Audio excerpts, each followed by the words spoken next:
we don't usually do a good job of this, but I want to introduce you, Jarvis Johnson, to the people watching, which is funny to me because your audience is so much larger, but it is what it is. It's very different. Like, I don't think anybody really knows that I have a background in RuneScape. Yeah. So, Jarvis. Yes. Jimmy and I make silly RuneScape videos, and you do YouTube commentary. Well, but that's where it started, and then now is more internet commentary. It's a mix, because it's like sometimes it's like bad Disney movies, and other times it's like weird creators on YouTube, usually trying to not like be too mean, but sometimes you just see strange content and it feels like worth addressing. Yeah. And so if you'd like to maybe do your best job of describing how we're all in a call together. Oh yeah. I mean, and how these paths cross. I mean, I'm a fan just overall. Like I've played RuneScape, in multiple eras. You never quit playing the game. But I guess what's a fun, I don't know if you guys know this, but the YouTube channel that I use to this day is actually an account I started to post PK videos in like 2000 No way. 2007. Yeah. So, did you make them private or something? I privated them, because it was public. and then it was like a very long time ago. I privated some. I downloaded one. I still do have like one of them on my hard drive. Like it's like been copyright claimed, so it was like a ludicrous song that was playing. Oh my god! I was just gonna say you put some. It wasn't like really it wasn't like Linkin Park or like System of a Down, but like it's like I was watching those videos. Ariel's PK commentary. Yeah. DDS. Yeah. Oh my god, it was and so YouTube as a platform is like got a lot of like very antiquated elements to it. One of which is nowadays, YouTube channels are youtube.com/channel or /C, and then there's like a channel ID. But it used to be users, so youtube.com/user/ whatever. Yeah. And my YouTube username is the name of my RuneScape Pure from like 2007. Cool. So it's like youtube.com/user/vsympathyv. So it was like, you like put the little V's and the and my PK video, my first one was called No Sympathy Number 4 U. Dude. And it was just like, I don't know, DDS whip PKing on a Pure. But so that was like, I was just a big fan of RuneScape. I used to like listen to, there's like all these I like spent a lot of time on the RuneScape Bits and Bytes forum, RSBNB. I don't know if anybody remembers this. I don't know what that is. It's like there's still the website is there. And then also there was a Zybez RuneScape community forum. Oh yeah, I was a part of that. That's the one I was in. Yeah. So I was in there, and I used to like make forum signatures and shit. Yes, dude, the forum signatures with all the high scores and everything at the bottom. Yeah. Like, hell yeah. And I had that was like how I learned Photoshop. Like when I was a kid, was making signatures for like my forum accounts. And so. Man. And then I think I played up until off and on, as you do. I played like through high school. And then, I saw the trade restriction happen. And especially with PKing, they did, PvP in RuneScape, like chocolate and peanut butter. It's always perfect all the time, and they've never made any mistakes. But they like to get a little funky sometimes. And they did a thing where... when you were PKing, you would get like I wanted to call it expected value, but it was like potential or something. You would get like a potential percentage, like based on like you would kill somebody, but during the trade like limit days, you wouldn't get the loot that they had. You would get something reading based about on that. And it was like it was a weird time. The crater. But that. It wasn't fun. That wasn't super fun. And then I left the game. And I am coming back to how I became aware of you guys. Okay, yeah. So then while walking you through my history with the game, and then in college, picked the game back up with my roommates because like, you know, you're talking to your roommates and you're like, wait, did you play? Oh my God, wait, let me log into my account right now and like see like where I'm at, and, like what's going on and what's going on. And so we did that, and it was right before Evolution of Combat was like implemented. Okay. I believe, when did Evolution of Combat happen? 2012. 2012, yeah. Okay, it was that late?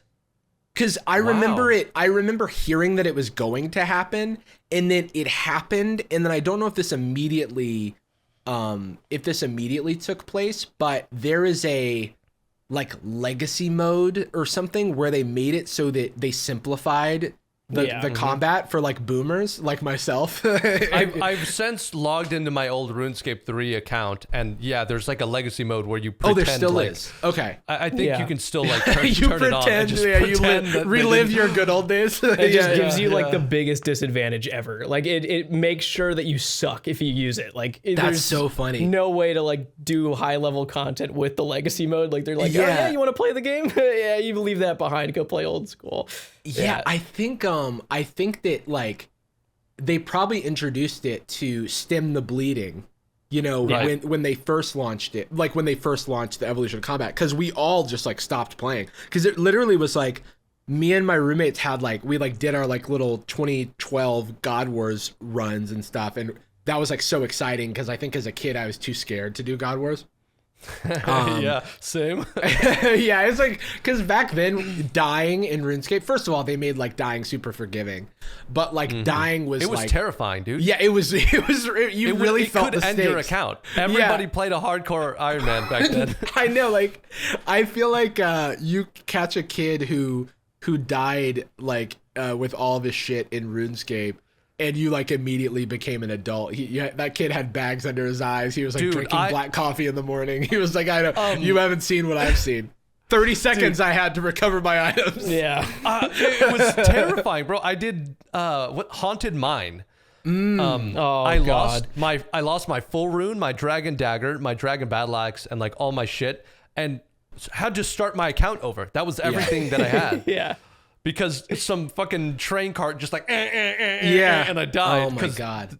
There weren't like guides on it back then, so I didn't know what I was getting into. Shout out to the Dragon Battle Axe. I feel like the Dragon Battle Axe was like a big deal back then. Hero's Quest was a big fucking deal, dude. Dude, I used to train at Rock Crabs with my battle axe because it hit higher. Yeah. And we didn't know that hitting faster was just way better. Yeah. So when I started, so then I also studied abroad, and while I was abroad in Spain in class, not paying attention, I like started playing RuneScape again a little bit, and then I didn't play, and then I started like watching, you know, PK videos. I think I was just like watching like Torvesta, and I think I found Framed at that point, and then that eventually led me into I think, Jimmy, I found your quest series by release, and I was like, yo, this is a great idea. And I hadn't even watched like Swampletics yet,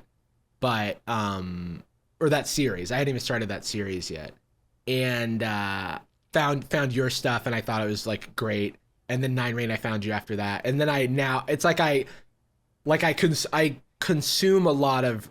And I do actually want to get back to the Dragon Battle Axe. I consume just a lot of RuneScape content to this day, even though I burned out of RuneScape after I was telling Nine Rain this, doing like 80 solo. I like learned to solo Cox. Also, like Zulu taught me to solo.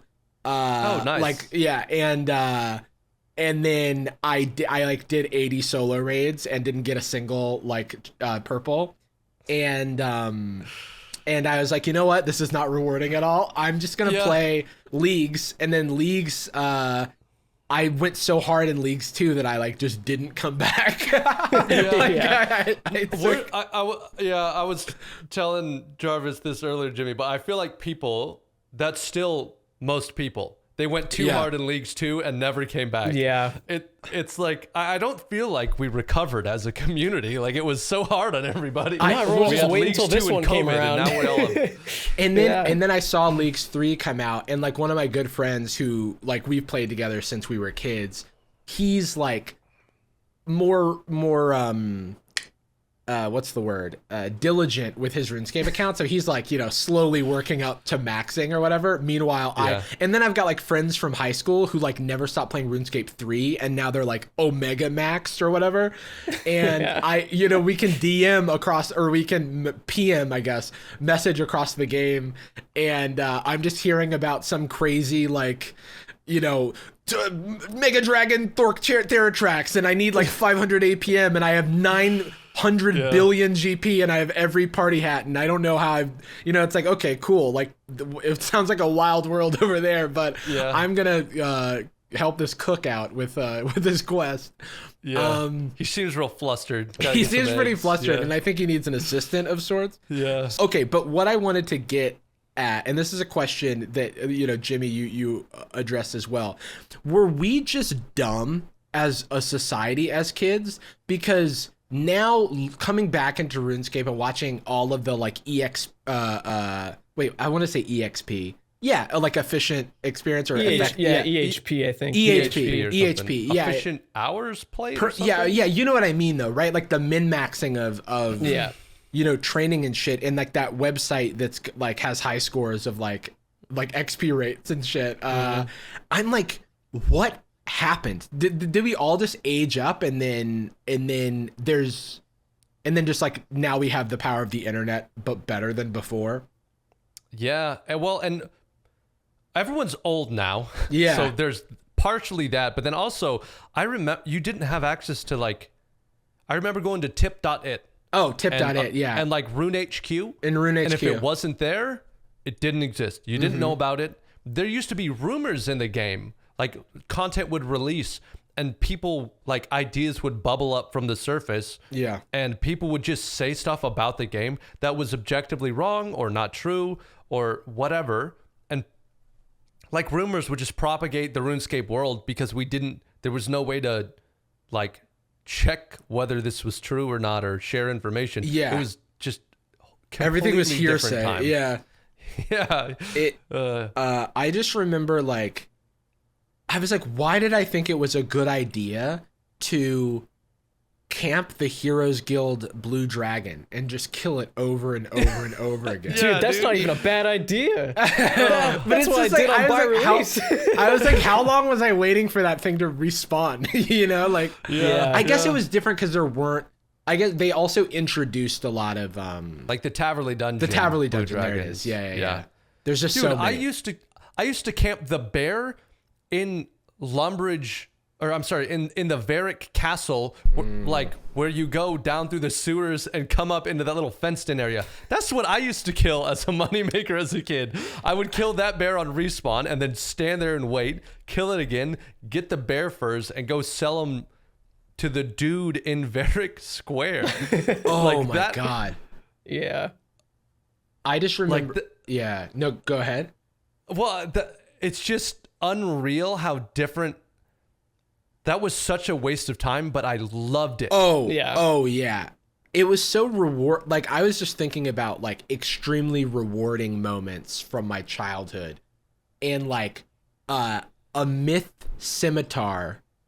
Like me and my friend were like on a it was his family vacation and I was like there, and all we wanted to do was like sit inside and play RuneScape.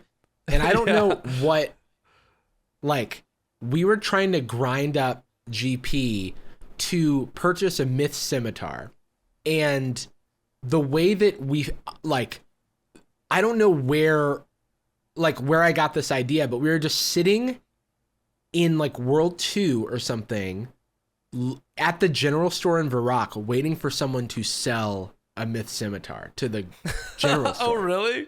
And then we would buy, and then I bought it when one showed up. Like there was a store for scimitars in Al Kharid or whatever. Yeah, and I don't know if it was, I feel like it might have had zero stock on everything or something. But I remember it cost like 1,300 GP. And that was like a Dude. big deal. And then I got it, and then I felt like I was the talk of the town. That's sick. Yeah. That's so fun. Or like fighting Yeah. the Varrock sewers, like zombies and skeletons and rats, and going to school in the morning after that, going, damn. Dude. I really showed those fucking zombies what was up. I remember sitting at the lunch table talking about how like my stats and I got 3 more magic levels since yesterday and like stuff like that, and like people thought you were cool if you had high stats in RuneScape. I'm not making this up. I was cool for a period of time in my life because I had better stats in RuneScape than my friends. I mean, there was a dude named Steven at my middle school. God bless. And he had like a Santa hat. And that was like, you were a god among men. And he's actually the guy who still plays in his maxed in RS3. And so I'm like, hell yeah, dude. You were destined for this life. Yeah. But I would doodle in class about my skills. I was like, I want to get my cooking to 45, and that's going to be really exciting because I'm not going to burn as many lobsters as I burned the day before. Planning out on like written paper, all your RuneScape plans was like a big part of my childhood. I wish I had those old like I'm sure they're just in the trash somewhere, but like old on printer paper or on a notepad or something. Just my plans and my goals, and I would draw my RuneScape character. Same. I remember going on like go-to Zybez and like looking up the items so I could like try and like draw properly like what they looked like. I remember I will never forget my dream outfit. Like as a kid, it was like a black Cavalier because everyone wanted one of those back in the day. Nice. Oh yeah. Yeah, that was like the big thing. Like if someone wore that, like they were rich, dude. Like they were the shit. And then like a Darox plate body, dragon plate legs, and like an obsidian cape, and like that's all I wanted, and a whip. Everyone wanted a whip because that was like insane. Yeah, the whip. I PK'd a whip at some point, and it was the best day of my life. Like back in the day, that's crazy. It was because it was like a guy. I have this. It might be in this PK video. I definitely have an email that I sent to this guy, Steven, because he was the first person I know who beat Jad as well for the fire cape. Nice. And I did get my fire cape as a, 13-year-old or whatever. So I also felt like I was pretty hot shit. But I wanted his like approval. So I like sent him a screenshot of like the full set of rock shell armor and whip that I like PK'd off this dude. Regarding the Black Cavalier, big fucking deal. I got a tan Cavalier from a Clue, and really I was pretty broken up about it because I was like, this is 200K. I think the Black Cavalier was a mil. It was it was crazy. I think because I remember like the World 2 like Fally situation. Where you would like where I learned to type basically where that's how I learned to type became too, an auto typer myself, an auto typer manually. That was crazy. And then the world of unidentified herbs as well. Oh my god, dude. What a terrible didn't you system. used to have to trade and like see if they stacked? Or, yes, like, you would because they had different like. I mean, I know now. I have a computer science degree. I know a few things about like how RuneScape is like programmed at this point. But like they have different like IDs in the game, and so the trick was you would have a full inventory of noted herbs and of units, and you would trade, or you would just have exactly the one that you're looking for, and then you would trade somebody who says they're selling a certain thing, and if they were scamming you, you would fill your inventory. You would have one of the note of the thing that you wanted, then you'd fill your inventory with something else. It would have to stack. Yeah. So it would have to stack, or else the trade. Yeah, exactly. I remember that now. Man. Oh my Different god. times, what a dude. terrible system, dude. A scam.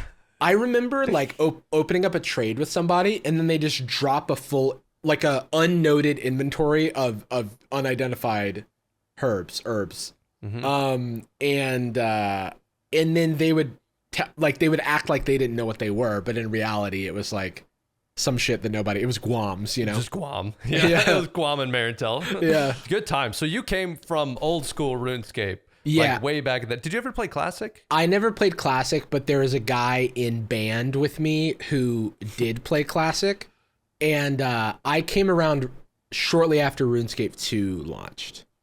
Okay, cool. Yeah. But I heard, you know, you were talking about the tales of the past. I heard all of these tales from Classic from this kid Ryan. And he talked a big game. He was always telling me about how he was going to PK me a set of full rune. Never happened. Yeah. I don't think I didn't ever start PKing until RuneScape 2. Played a decent amount during Classic, but I remember playing a lot in Classic, but who knows if that was not very much at all. I remember I had like 34 range, and that was way higher than anybody I knew. I mean, the projectiles weren't even arrows; they were just little green blobs that would hit splats. And it was a different. Yeah, Classic was just a very different game. But I remember seeing my friend playing it in 5th grade. It was a rainy day, so we had recess inside, and my buddy Alex was playing it on the computer, in like during recess, and I saw he was like fighting a man in Varric or something, just like killing men and picking up gold. And I remember thinking, this is the coolest thing I've ever seen. I have to play this game. Did you ever have a discussion with your friends about how to pronounce Ardoin? Oh, yeah. Yes, dude. Well, everybody said it differently, and there was no right answer. I think we said our dog was my friend group. We said Ardone. Which is wrong. Yeah, they're all wrong. I didn't know it was Ardoin until I was watching an autumnology video like 3 years ago. Yeah. And he said Ardoin, and I was like, I think I must have heard it in some official. Yeah, I heard it in some sort of official capacity where I was like, oh, like I don't know if it was like an official RuneScape video or something.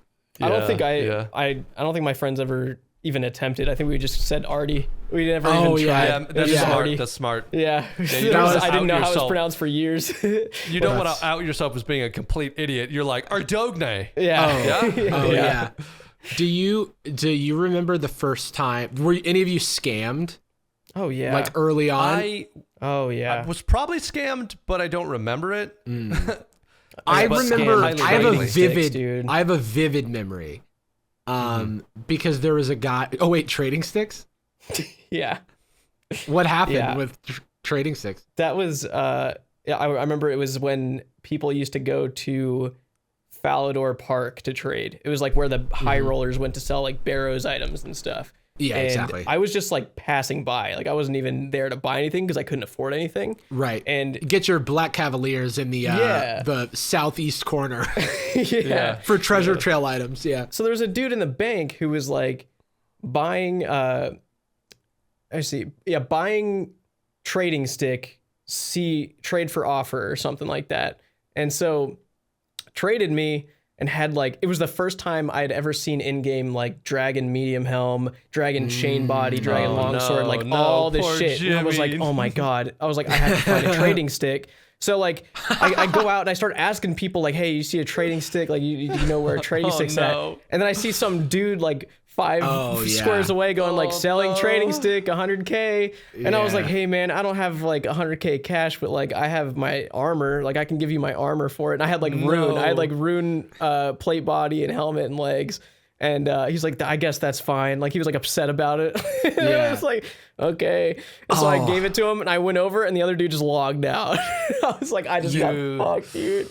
You just unlocked a memory for me, which is you'd be selling something and you would trade with somebody and then they started dropping item after item into the trade window and you realized they were offering you everything they could possibly muster to try and reach the value of like whatever the thing. Yeah, you were. I forget. Yeah, when you're like merching stuff and you're trying to sell something for 30K, and so they're just trying to hit 30K exactly with all of their shit. It's like they're pulling out like shit from their pockets. They're like, I've got I don't know, a lobster. Is that anything? You know? Yeah, some buttons. I've got buttons. I've got a rusty sword. I don't even know if that's tradable. I remember accepting many of those and then going back to try and flip them. Yeah, like you get like an amulet of accuracy and maybe like a rune dagger, and then you're like, okay, what can I go sell this for? It's the bank sale era. Yep. Man, the bank sale. Yeah, that's a good one. My first scam was not my first scam. I also scammed people. We could talk about that. Oh, me too. But I when I was first like playing the game, there was this guy who was like level 35 or something in full myth. His name was Bet42. I just remember this so vividly. Wow. Okay. And he kind of took me under his wing, and he was like teaching me stuff about the game. He traded me all these cool items. I was like, yo, this is dope. One day, I think it was days later, he invited me into the wilderness, and we went like deep in the wilderness, and I trusted this guy because he had given me all this stuff, and he just like straight up like tried to kill me. I think I escaped, but I never trusted anyone again. That's traumatizing, bro. It was so scary. Some straight up betrayal. Yeah, because I was like, I trusted you. Yeah. And then I was like, that'll never happen to me. In fact, I will become the sociopath. Like, yeah, fucking, you're gonna do it to other people. Because I was like a kid with no empathy, right? Like, it's like I wasn't gonna develop into a more upstanding citizen until much later. So I changed myself into a woman and trust scammed people for like. Oh, dude. I would pretend to be a girlfriend. I got a set of full Gothics. I'll never forget. Like, had a guy trade me a set of full Gothics, and then I just logged out. Man, that's man. I think that's, dude, if I go to hell, that's gonna be why. That's why, dude. Yeah, and Gothics is gonna be there like, what you in here for? You're like, you're not gonna believe this. Oh my god, dude, that's crazy. I scammed people, not too much. The only one I really remember was getting, and I think I've said this maybe on a previous Bankstandin, but I remember doing, when they released Fremennik Trials, maybe, you go into this one room and you go upstairs and you find a red herring in a book, and then you clean the red herring off of it, and you have to like puzzle your way out of this room. And you get this stuff called red goop, and the way that you would like, it was a tradable item because back then they were stupid, and so they just made random stuff tradable. And what you would, if you tried to leave, it would the item would disappear from your inventory. So we would run to the Slayer Cave to the east, get poisoned, and then go and collect a whole bunch of red goop and then die in there. Or we'd collect like 3 red goop and then die and respawn with the red goop in our inventory. And then just sell it to people saying that it would turn their rune into dragon. We just straight up be like, this is how you make dragon armor. Hell yeah, dude. And we would do the whole one person stand on one side saying buying red goop, 50K. You fucker. Yeah. I know, bro. Yeah. As you were You're like, and we did this one little scam where I grabbed the trading stick. Oh my god. As you were describing the trading stick, I was like, ha ha. Yeah, who would do that? I didn't do that. I think I maybe got like 5 or 6 people with it. And I didn't stop because I felt bad about it. I think I just stopped because it took a long time. Yeah. I don't know. And then I grew up and eventually was like, wow, I guess that was probably mean to do to people. Dude, I remember in 2012, like ish, whenever like free trade came back in 2011, and then I don't know, it was somewhere in there. And when I met Kevin, like he was like a lure back then. Like that's all he did was just lure and make luring videos. And I remember I wanted to lure with him so bad. Like after we became friends, I was like, dude, let me lure with you. I want to lure with you. He's like, no, no. It was like asking someone who's like in a gang, like, I want to go with you into the gang. Like I want to do gang stuff with you. And they're like, dude, no, you don't. Like hood rat shit with my friends. Yeah. And they're just like, no, you don't want to do that. You have no idea what you're saying. Don't. Yeah. And he like never let me lure with him. He was like, he's like, you don't want to be here.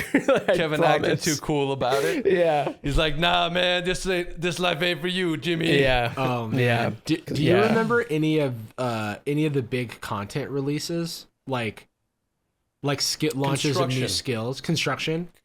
I made my first mill off of that construction release because I remember walking to the east side of Eric, south of the lumber mill, and people were buying steel nails for prices I couldn't comprehend. Oh my god. And so I immediately like ran to the other room and was like, man, got my twin. I was like, Adam, you have to log in right now. We are making iron bars and steel bars and making nails, and we're going to get rich. And we did. And like, this is how bad we were at the game. We would go mine a full inventory, walk to the smithy, like smith the bars, then go make them into nails, and then sell those couple of nails, and then do it again. Like, it was just, and oh man, we made like our first mill doing until that. people realized they only needed to get to like 15 construction, and they never have to use a nail again. Yeah. No one knew. It lasted for a good like week, the buying craze, because the demand was so much higher. Yeah. And people were trying to race to the high scores. Yeah. Because I mean, I guess no one could have known like when you don't need nails anymore. So people were like stocking nobody up. had any idea about anything. Yeah. And so it was just this huge like rush. Yeah. I would get like heart palpitations whenever I saw like when Calphite Queen came out and I saw the first like dragon chain in the wild. Oh man. I was like, dude. what the fuck is that? Yeah. I remember people would follow around other people that were just wearing rare armor. You would just follow them around and be like, oh my God, who are you? Like, how did you get that? I feel like there was more of a culture around adding random people that you ran into in the game. Oh yeah. And talking to them. Because I remember like there's one of the top like players at the time, You Love Me. And I remember that name. Person, yeah. And I think they were like top 10. And I remember like running into them and they added me back. And then I would randomly like DM them questions about the game and they would like answer me. Dude, wait, I want to say I also met You Love Me. Was it LUV? It was it was like the letter U and then LOVEME. Just all as one word, no spaces. That is seriously like... Yeah, that's unlocking memories for me. I swear, maybe if there's... I don't know if RuneScape 3 still has like the old friends lists or what, but that sounds... Yeah. I don't know if it was that person. That sounds so familiar. Yeah, maybe I'm just confusing my memories, but I swear to God, I had the same experience where I met someone who was like top page high scores. Yeah. And they added me back, and I just had this like super badass friend. Oh yeah, who was like really good at the game. Yeah. I was thinking about like content releases. I pretended to be sick when farming came out. Oh, nice. Like, stay home and play the game? I remember, I stayed home and I remember like launching it up and there was the loading screen was different because it was a skill launch. And so they like made it like have like plants and shit around. Yeah. And then it was just everybody in like that North Catherby farming patch. I was talking to Nine Rain before the show. I was seeing screenshots from the next release, and I was like, I want nothing to do with this, but it reminds me of just like where it's just all heads, you can't see shit. It's just masses. Like, yeah. That just reminded me of like every content release since like fucking 2003. Yeah. And it's so funny because RuneScape doesn't load even like a quarter of the players on the screen. Yeah. So stuff's just teleporting and popping in and out. Oh yeah. It's like, or that and drop parties, which I think were way more of a thing back then. And then it was just like, I don't know why they were I ever even thought more of I a had thing a couple years ago. And I like when I started playing again, there were like drop parties happen quite frequently. I haven't seen a drop party in also I can't tell you how long. Falador Party Room, that always felt bad. Like, I don't know what it is. That's the clunkiest fucking piece of software I've ever used in my life. Clicking on one of those fucking balloons. Dude, I hate it there. There's nothing that felt worse than like the end lag of fucking clicking on the balloon, doing the animation, and then the guy next to you was like, oh my God, a whip. And I was like, I'm gonna fucking quit this game. Oh, I hated. You're right. Falador Party Room was the worst. It didn't feel like you had a chance. Didn't it used to be in Sears Village? Isn't that where it used to be? Yes, back in the day. There. It was where that like a monastery is, and that those yew trees. I think that's where the party. I think maybe it was a little farther east. I thought it was the building where right now in the current old school, it's like the murder mystery. No, I think like you're right. Right. Yeah. Like to the courthouse. Yeah. Like if you're facing the front of Sears Village Bank to the left, Is that what you're talking about? Yeah. Yeah, I think you're right. Yeah. It was just so hard to travel back then. Yeah, you had to walk. Yeah, because uphill both ways. Yeah. No, seriously, when fucking when Barrows launched, and it was like you had to walk through, you had to have all this extra fucking food because of the ghasts or whatever, and it took you like 30 minutes to get to Barrows, and it's like if you died, good fucking luck. Oh yeah, you're done. I think I quit playing. I played a little bit while Barrows existed, and then I quit a little bit like right after or before the God Wars dungeon release, because I remember my buddy telling me like there's these things called God Swords in the game where they're big two-handed weapons, and I didn't believe him. I was like, that's not true. That doesn't exist. I've never seen one. I definitely wasn't. I didn't playing believe him for years. Yeah, I wasn't playing when God Swords were released, because when I came back and found out about them, I was like, that's crazy. Because also everything that was like super expensive in the game was like that. I'll never see that much money in my life, you know? Right. Yeah. Like dude, 10 people had a God Sword. I didn't realize because when I think of God Wars releasing, I'm thinking of like RuneScape HD, but God Wars came out like a month after the old school backup did. So it was like October 2007 or something. So it like had some time in the original games and like, but like no one ever went there back then. Like, it was terrifying. Like you couldn't do that unless you were like insane. Like the top 1,000 players in the game could go, but that was about it. Yeah. Because like nowadays it's still tough to learn how to go there unless you have like a billion people with you, which I'm assuming was like the only way to kill them back then. No one was soloing those things. Oh yeah, for sure. Yeah.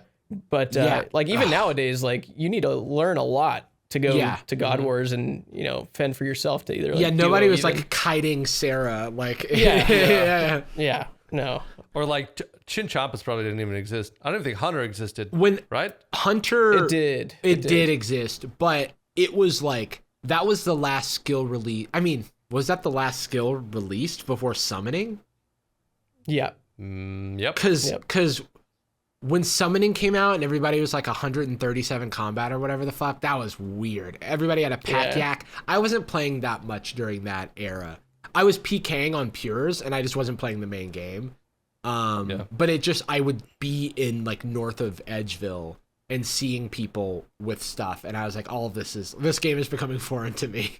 Yeah. And the client looked like it was very like almost felt gold tinted. It was like that light brown with all those hard edges around. Like it was very blocky. Yeah, that was a weird time. I remember having to go to Switch. Oh yeah, wait. What is that? Swift Switch. It was like it was a world switcher, but it was like the first like client. Swift Kit, right? Swift Kit came after Swift Switch. Swift Switch was like your OG about it. Swift Switch was just a world hopper. Oh, and then it had a note. One. It had a note section and a calculator, like not a skill calculator, a literal 1 + 1 equals 2 calculator, and then it moved into Swift Kit, and I actually wasn't around for Swift Kit, but Swift Switch was like red and black, at least the original. There were skins for it, but yeah. I don't even remember what Swift Kit did. I don't think there was a benefit of using it over. I don't know what it had to have done something. I don't remember what it was. Yeah. Oh man. But I remember a bunch of people using it. I don't know what. Maybe because it was an actual client and not in the browser. Oh, that might have been it. I played RuneScape in the browser for so long. Yeah. I only ever played in the browser until I started playing again in whenever 2018 it's funny, or something. Back in the day, I remember since all the school computers would block it, the only way to play was to download a client. And I remember the only client that I could find was a botting client, but I just didn't install any botting scripts. But I just had to download that and use it to play RuneScape because it just opened up a window like how it would with RuneLite. But like until you ran a script, it did nothing. So I was just like, well, hopefully they don't detect this. Like back in like 4th grade. Did this happen at your schools? I remember people at my school, word would get out that like someone had hacked all the computers in the library and they were now all running off of administrator or something. But kids would figure out how to we'd figure out how to open certain web pages or run things in administrator, and we always got around the firewalls at our computer lab or library. Always. We would download all kinds of, someone found out, I don't know how they did this, but someone downloaded onto every computer in our high school Quake Pro. And so we would just go, I remember during physics class, we would go, like if we had to go to the library, we'd go there and we would do like our homework or assignment really quick, and then we'd all play Quake Pro off in the corner, like with the computers facing the wall. Oh man. The computer lab, like one shit did happen in the library. I remember announcements about that. Two, there was some people who had a homeroom when I was in middle school where they had the computer lab homeroom. And so they would all play RuneScape before class started, and it's like they must have had 15 minutes to play. But that's but still, that's like crazy, man. And three, if you check Discord chat, I dropped a screenshot of Swift Switch. I remember seeing this. I never had it, but I remember.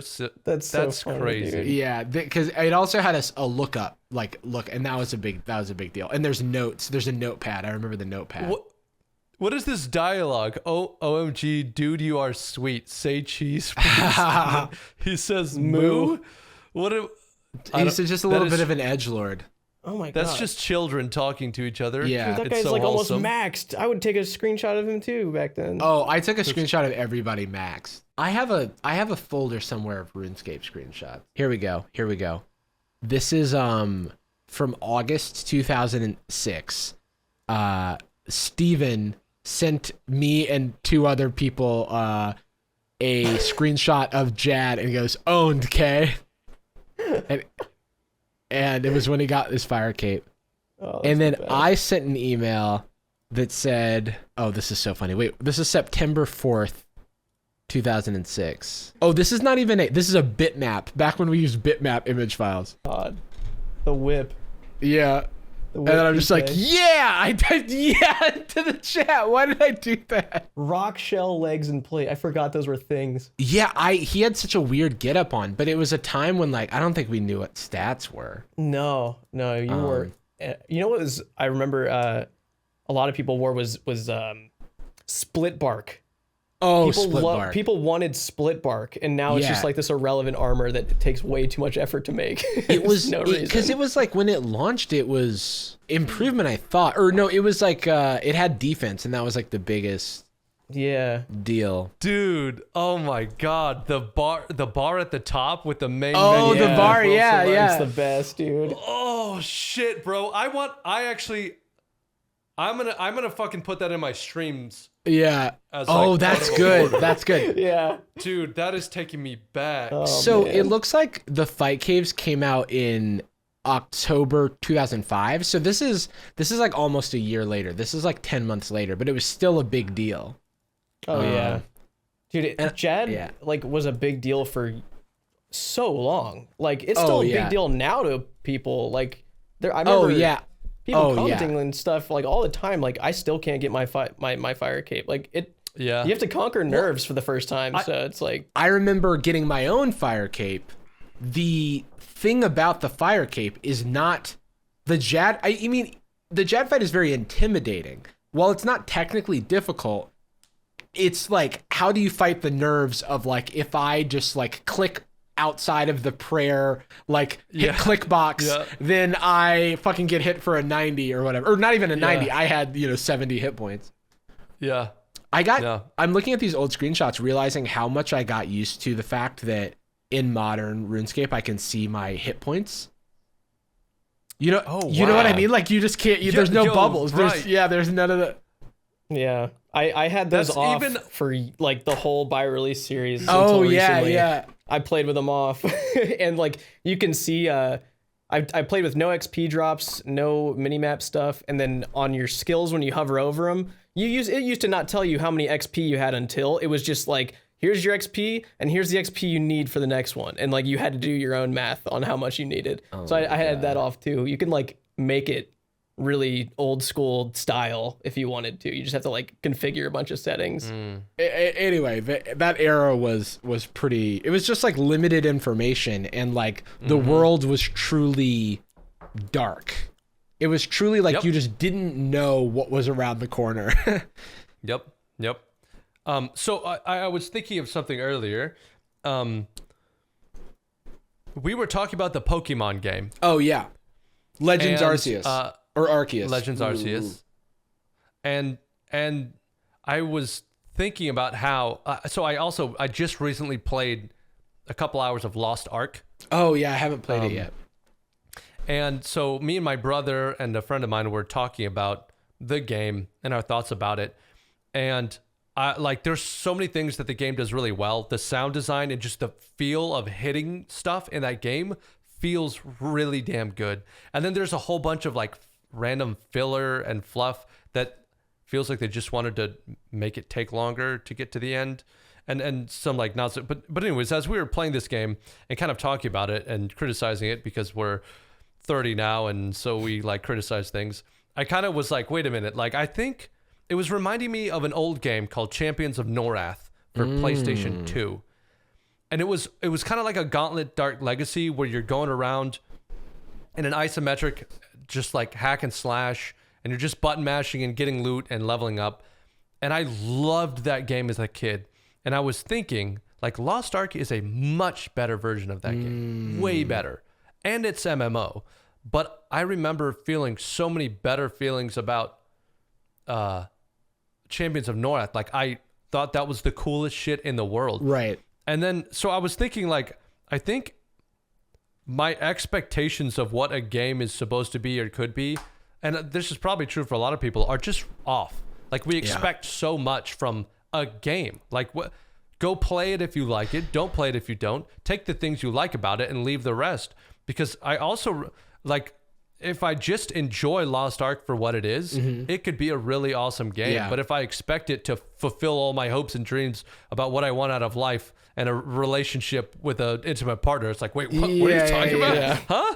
And then, because I remember there's another game from my childhood, Sonic Adventure 2 Battle. Terrible game. Yeah. Had this random ass... is that the hell yes, bro? Had the chows. Oh in yes, that game. Dude. Yes, was one of the best things I've ever done in a game. It was one of my so favorite good. Memories. So good. And if I approach that game as an adult now, I wouldn't touch it. I'd play one level of the Sonic game and be like, "This is so." You'd dumb. go Escape from a City as a straight up banger, and then then it would just immediately bail on the rest of the series. I watched a review. To your point, not to interrupt you for long, I watched a review of the game recently, and they talked about how bad the Chow stuff was, and I just didn't. It didn't compute because it was like such a big deal to me. Yeah. It was so awesome as a kid. I loved it. I grinded the shit out of it. Me and my twin raised many, many heroic and evil chows. Do you battle them? Absolutely, yeah. Dude. And we would always build ours with like different traits because I would always pick like the quick, skillful guy, and he'd pick like the slow, strong guy. And right. Dude, I just... So I try to remind myself, my point of bringing this up is I try to remind myself to lower my expectations for games and not like try to put this big old like all my hopes and dreams on what I think a game is supposed to be and what it can do, and just enjoy the game for what it does well. And man, because good thing we didn't know shit about games back when we were playing RuneScape in the day. Yeah, because it was fun to just enjoy stuff. Yeah. You know? It's like very hard to have a mystifying game experience now where you're just like, I feel like I know too much about game design. I know too much about the like sort of grammar of video games where you can just like intuit so much about it. I've worked at a game studio now. Yeah. And so like, I mean, just the difference of like the perspective of creating the thing or just being a kid playing it are so vast. I will say the first time that I tried VR, it was a pretty like crazy experience because the traditional like intuition of like what is possible was not applicable there. So like it blew the lid off again. Exactly, it blows the lid off. And yeah, so like I'm have you ever played that, like have you guys tried VR? Yeah. Yes, and I had the exact same experience where it was just like pure joy and wonder. Yeah. Have you played that? Have you seen that Richie's Plank game or whatever? Yeah. So the game Nine Rain is very simple, or at least what I've seen of it is very simple. It's like you're in a world, you go up an elevator, and suddenly you are the elevator opens up and you're at the top of a skyscraper overlooking a city, and there's like a wooden plank in front of you. Oh, okay. I know. I've seen clips of this. And it is like so scary to walk on the plank. To walk out on the plank. Even though you like are in your home, you know, you're like standing in your fucking bedroom or whatever. And dude, I showed that to someone, and like I've showed that to multiple people, and the amount of people that like fall over in real life, like while they're on the plank is like ridiculous. Yeah. Because you watching it from the outside, you always think like, I wouldn't do that. Yeah. And then I've never done it, but I imagine in the experience, you're like, holy shit. Yeah, it is. You fall and it's like, oh, I've died. This is the end of my real life. Yeah, because I think the only where I've seen that is from fail videos. People just eating shit. They're like, they're filming their mom walking out there and she just eats it into the TV or something. The dad who flies into the TV is a goated clip. Yeah. Dude, the plank game got me a little bit, but I think the one that truly fucked me up was it was from BBC. It was called Home, and you're on the International Space Station, and it's just a simulation experience. That's all it is. My legs were trembling because of how scared I was and how I felt. No way. Because you start in like you're in this like white room, and then you got this like astronaut talking in your ear, like, all right, go ahead and undo the hatch, and then you undo the hatch. And you pull yourself up and you look over and it's the fucking Earth and you are in space and you have to climb out of it and go, and you have to hang on to the things while you're even though you're even tethered in the game. It is the most bizarre thing ever, feeling like you are actually in space because that's how immersive this thing is. It is that like is wild. Perfect picture. Yeah, that was the most like crazy immersive experience I've ever had. It was wild, dude. It was terrifying. One of the things about the plank game that I didn't know when I played it, but then I saw watching someone else play, and it's actually fucked up that this is in the game, I think, because people like some people have phobias, but there's like a button you can press on the elevator where it just fills the world with like spiders. Yeah, giant flying spiders. No. And my friend did that, and I got scared outside of VR. I was dude, like, holy shit. Fuck that, dude. I tried it. It was not okay. Man. They creep me out. Yeah, fuck spiders, man. That's not, that wasn't okay. Oh shit, yeah, that would really get me, dude. Arachnus, on the other hand, am I right? Yeah. Oh man. Nicole called. Well, she didn't even call me. She just texted me in a panic. She was walking out of her front door. She put her jacket on. She was to go to the store, and she looked in the mirror and she had a spider on her shoulder. That was like 2 days ago, and she said that she like couldn't breathe for like 2 hours. I was like, I don't know what I would have done. And she said she didn't even swat it off. She was just trying to take the jacket off and throw the jacket to the ground. I'm like, you didn't like swat it or imagining. Yeah. I have to pick up my feet off the ground if I'm sitting in a chair and people start talking about spiders. Yeah. Because I know they're coming for my toes, man. Yeah. I know, man. Every time I see one on the floor, I'm just like, how often do they just kind of fucking stroll around my feet when I have no idea. The amount of hours I sit at this computer, like there had to have been so many instances of them just fucking crawling around over here, just going from one other side of the room. See you, Jimmy. Yeah. Yeah. It's like, hey man, what's up? Like they don't even think about it. That's there's somebody who sends me a DM of, I think I at some point said that like somebody asked me how do I feel about spiders, and it's like, I'm not a fan of spiders, you know what I mean? Like you know, but some people are like super into spiders, and this person is one of them, and so they just send me like photos of spiders, and they're like, how do you feel about this spider? And I'm like, still don't like spiders, you know what I mean? But it is also the thing of like, the bigger the spider, like there's like a rule of thumb where it's like bigger spiders are less lethal than smaller spiders, or less dangerous or poisonous or whatever. And that doesn't help, because the bigger they are, the more the more high resolution their features to my eyeball. Details. Yeah. You're like at a certain point, if a spider's small enough, it's not a spider. It's just like a dot or a speck. Yeah. But once they get big enough, you can see all them little things. All the little moving things, parts. yeah. It's not good. I do, however, like the little zebra spiders, the jumping ones that sit there like this and have the big old eyes. Sorry, jumping. They're kind of cute. Yeah, if a spider's jumping, I'm not a fan, but I believe it. But they look really cute. Right. I gotta look this up. And they don't have big old spindly legs. They're basically like a little ball. They stay really balled up. And their hands are like this, which is kind of adorable, like an otter or something. Okay. And Like an otter. Their eyes are really big. And that's the one. We have them here in Texas, and I see them all the time. And if I see a zebra spider, I'm like, hey, bud, we're cool. They're not venomous. They're totally I looked harmless. them up. They are a little cuter than your average spider. I don't know what this says about me, but I opened an incognito tab before I searched them, just to have an added layer of protection. Dude, I incognito everything. Yeah. If I'm entering a new sphere of like the unknown, I just incognito it. Yeah, I would just, it's like some things I'm like, I just don't want to ever be reminded of this. Like, or I'm just gonna like, because you're another thing is you're kind of disassociating, like, this isn't me, this is something else that I'm learning. This is my alter ego, the incognito man. Yeah, incognito man. Yeah. Okay, so I wanted to, and this is kind of different direction. Sure. I wanted to ask you about your content. Okay. Because I don't know how I became aware of your stuff. I think maybe I saw you in like a Jimmy comment section. That's how I found you. Yeah. Oh yeah. Or somewhere. I don't know. I like to make myself known. No.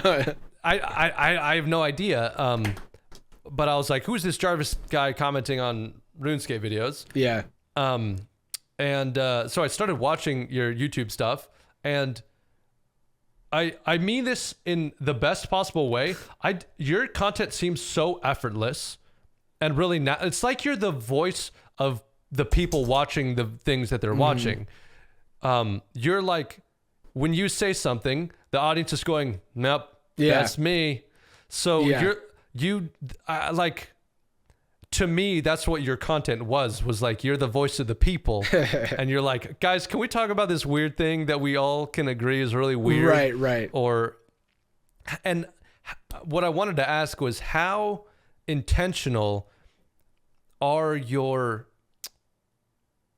like thoughts? And when you're recording, how much are you writing ahead of time? How much is just straight up? I'm sure sometimes you're like, I want a raw reaction on this. Yeah. Other times you have ideas about it. And then, I guess I'll just leave it at that, kind of open-ended. How intentional are you about the kind of stuff that you're putting in videos, and has it changed over time? Great question. So at the start, everything was extremely intentional because I was not comfortable on camera. And so I almost felt like I needed to write casualness into scripts. Okay. And I also very early on realized that I needed to, like, if I was writing a script that was like really tight, it doesn't play in a comfortable way on YouTube. Like, because I don't want to just be delivering jokes rapid fire, because I don't think that that's something that I'd want to watch. And so over time I became like, I have a background in improv comedy. So like, I like putting myself in a situation to like think on my feet and kind of like riff in the moment.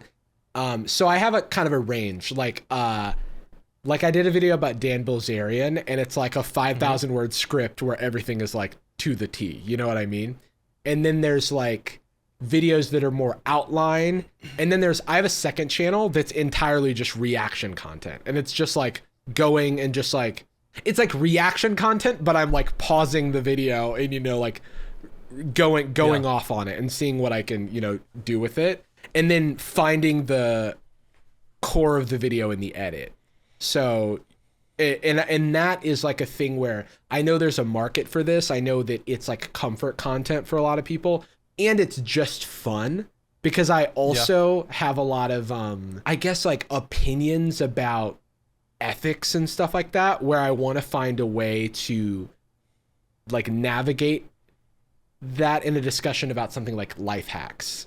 You know, it's like where it's like, okay, life hacks, they're interesting, but like where do they come from? You know what I mean? Or why is there this company called The Soul Publishing that is responsible for, I think they've got like hundreds of millions of subscribers across all of their channels, and are the people behind like 5 Minute Crafts, which is like my first big viral video.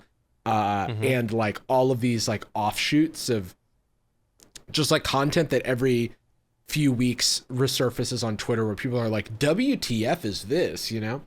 And then you find out that that's like this Russian media conglomerate that has like ties to like fake news and like it's like and then you like back away and it's like, hey, I actually don't know what's going on. These actually are funny. But yeah, it's really a mix. I think that for my main channel content, it's a lot more prepared, and then my second channel content is a lot more off the cuff. But I've taken a like few month break from my main channel because to like hit brand deal like deadlines and stuff, I was doing a lot of videos that were less prepared, but then I was like, that's not what I want to be on the channel. It's not like a dismissal of the content itself, but more like what I want the channel to be. Right. And so yeah, it's kind of all over the place. I used to do a lot more like just straightforward sketch comedy in my videos as well.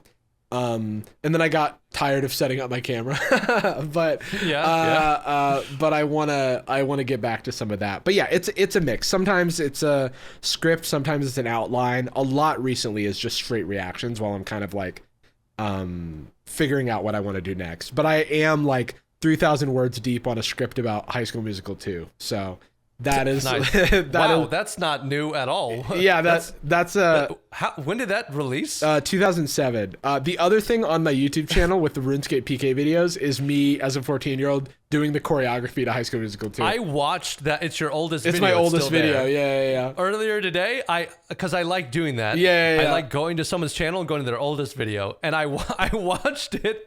And it's so bad. Yeah. I love it. It's such old YouTube, man. Yeah, it was like, it got 50,000 views in 2007. And I was like, that's crazy. And I got so stressed out about making a video as popular that I never posted. I posted, the next time I posted was, I think it's on my channel still. It's like Get Done. It's like this, it's like this Japanese meme that's based on like GoldenEye cartridge tilting, where the models on screens start like jumping around and they put it to a song, and so then people would make videos where they would was it like the stop motion? Yeah, it's like you just basically take a bunch of photos or just like pull a bunch of frames out of a video. Yeah. But yeah, I kind of a long-winded way to answer your question, but yeah, it's a bit all over the place. I think ultimately it's like I'm a comedian that's just like trying to figure out like how to balance like different types of content and figure out like my, I guess, creative voice online, because I've not been doing it for that long. Like I've only been making YouTube videos for like 4 years now, and I've only been full-time for like 2.5. Wow. And prior to that, I like worked in tech. I worked at Patreon. I used to be a software engineer, an engineering manager at Patreon. Oh, wow. Yeah. So I worked there in like 2016 and stuff. 2016 to 2019. What were we talking about right before the Patreon thing? Because range of content. Because I know what I'm getting when I click on a Jarvis video on main channel. It has like a really distinct style and format. I think that's like super valuable on YouTube. And then you also have been doing, I like the idea of having multiple YouTube channels to differentiate, because we don't have any other tools to do it as creators. It's also you can leverage the YouTube algorithm a lot better. Right. Because if it helps YouTube put your stuff in the right spot, so then it gets better click through and watch time and session time and all that. Yeah. So like having too diverse of content means that occasionally a video that is not going to appeal to someone as much, and that hurts the whole channel's performance. And then you've been doing a lot of streaming. Yeah. Is that more recent? That's more recent because I mean, there's a lot of discussion about it now, but there's like the React meta of like Twitch. And I'm like, well, I can do this. and then also like also there's the sort of this content can have a second life on YouTube, because while someone isn't going to watch a video titled like Jarvis Johnson August 9th 2021 stream VOD, they will like watch like an unedited, surprisingly people will watch unedited like VOD that has a descriptive title and like a compelling thumbnail. And so I was playing with that a bit. Do you have another channel where you're uploading all these VODs? Yeah, it's called Jarvis Johnson Live. Okay. And it's just like, I mean, it's like all relatively new, but like I think it's like 2 months old now. Yeah. Jarvis Johnson Gold, Jarvis Johnson Live, Jarvis Johnson Pro. Yeah, dude. Yeah, dude. My God. Yeah. So you just got the different all part of the content strategy.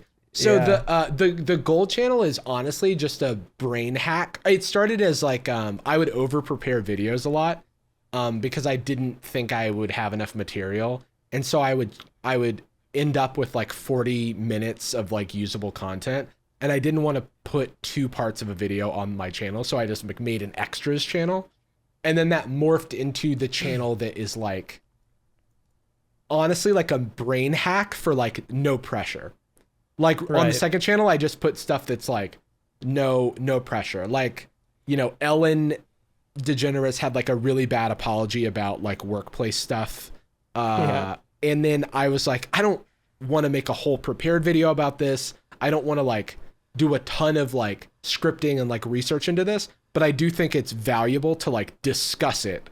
And I like don't feel comfortable putting it on the main channel. And then I put it on the second channel, and then now it has like 1.5 million views. And then like managers and people are like, why don't you just put these videos on the main channel? And I'm like, they don't exist if I put them on the main channel, because I just can't get my brain to like commit. Like it's there's not enough of an idea there sometimes. Yeah.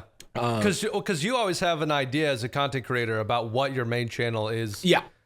And like what, like this, I do that all the time around like this video. I could make a video about this, but it doesn't belong on my channel. Yeah. And that's like a decision that only you can make. Yeah. I have it's like kind of become a joke about how many YouTube channels I have, but it's also like a fun experiment in YouTube, like testing my understanding of the YouTube algorithm.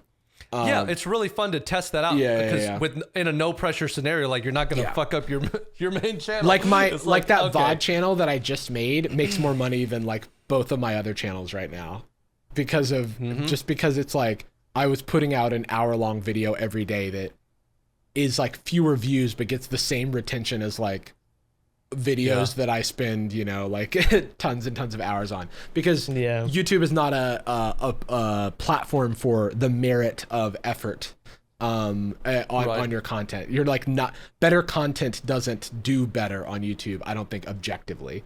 I think that unfortunately marketing ends up being just as important.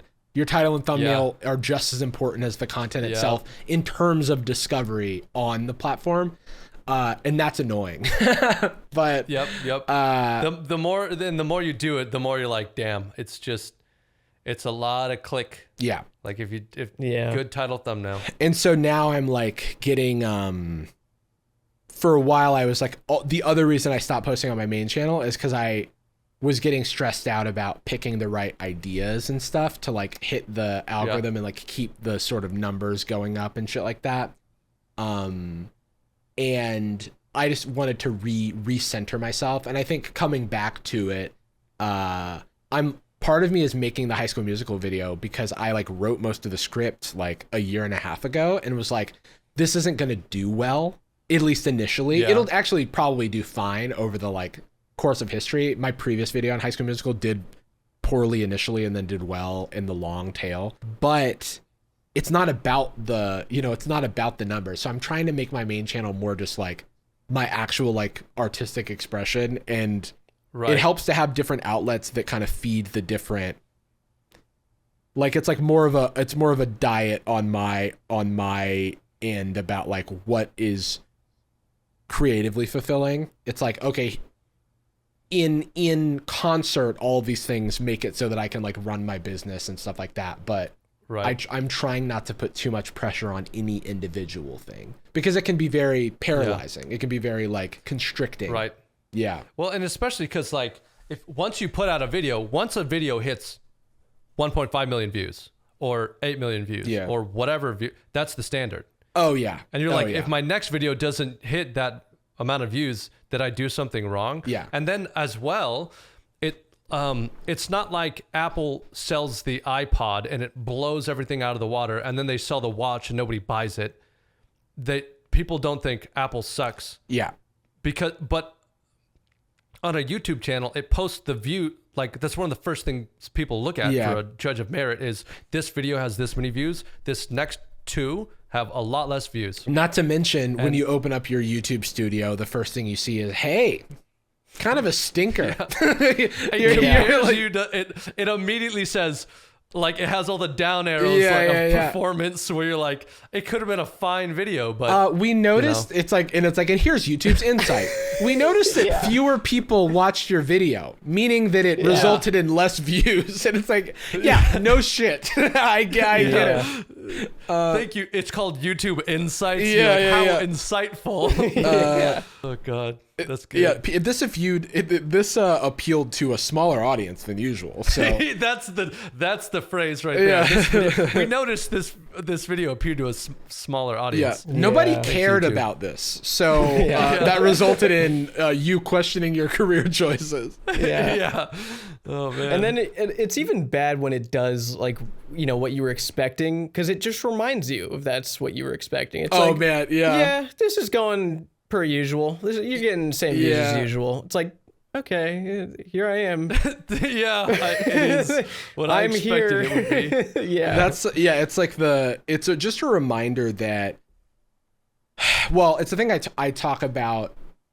I don't know if I talk about this in my content so much anymore, but the concept of the hedonic treadmill, where like, if you win the lottery, now, if you're already, you have your like needs met, your hierarchy of needs is met. I don't want to sort of make a statement broadly about, if you're, if you don't have financial security, but if you're like a financially secure person and then you win the lottery, you're like happy for a period of time and then you reset to a normal. Yeah. And it's not like, these